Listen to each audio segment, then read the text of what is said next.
नमस्ते, मैं डॉक्टर गजेंद्र अग्रवाल। मैं नागपुर में कंसल्टेंट इंटरवेंशन कार्डियोलॉजिस्ट के रूप में कार्यरत हूँ। आज हम बात करेंगे थायराइड डिसऑर्डर्स और हार्ट प्रॉब्लम्स के बारे में। जैसा कि आप जानते हैं कि थायराइड एक बहुत ही आम बीमारी है। काफ़ी लोग इससे ग्रसित होते हैं। कुछ लोग मेडिसिन लेते हैं, कुछ लोग सोचते हैं कि लाइफ लॉन्ग मेडिसिन क्यों लेना है।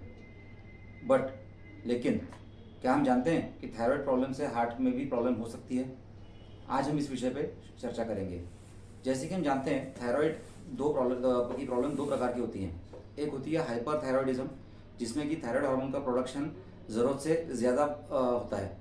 दूसरी होती है हाइपोथायरॉयडिज्म, जिसमें कि थायराइड हार्मोन नॉर्मल से कम मात्रा में बॉडी में बनता है। दोनों ही परिस्थितियों में हार्ट प्रॉब्लम होती है।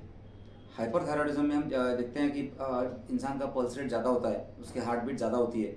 उसके वजह से कई बार हार्ट में रिदम डिस्टर्बेंसेस की प्रॉब्लम जैसे कि एट्रियल फिब्रिलेशन होने की संभावना रहती है। दोनों ही हाइपर और हाइपोथायरॉयडिज्म में हार्ट फेलियर होने की संभावना बनती है। दोनों प्रकार के हार्ट फेलियर हालांकि अलग तरह के होते हैं, लेकिन हार्ट फेलियर दोनों में हो सकता है।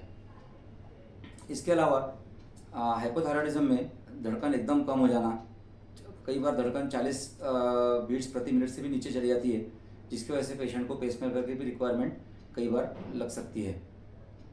इसके अलावा हार्ट के अंदर के प्रेशर्स बढ़ना, हार्ट का स्टीफनेस बढ़ जाना, लंग्स के अंदर के प्रेशर बढ़ के हार्ट के वॉल्स के अंदर लीकेज डेवलप होना, ब्लड प्रेशर की बीमारी डेवलप होना, ये सारी चीज़ें थायराइड में हो सकती है। ये सारी चीज़ें थायराइड की ठीक तरीके से ट्रीटमेंट करने पर रिवर्स हो जाती है। इसे कहते हैं रिवर्सिबल डिफेक्ट्स। ऐसा नहीं है कि सारी चीज़ें परमानेंट है। कई बार इस मैक्सिमम लोगों के अंदर जैसे हम लोग थायराइड बीमारी ट्रीट करते हैं, ये सारी चीज़ें नॉर्मल हो जाती है। तो ध्यान रखिए, थायराइड बीमारी को सीरियसली लीजिए, इसका उपचार सही तरीके से कीजिए, और उपचार करने पर हम थायराइड की वजह से जो हार्ट में प्रॉब्लम होती है उससे हम बच सकते हैं। धन्यवाद।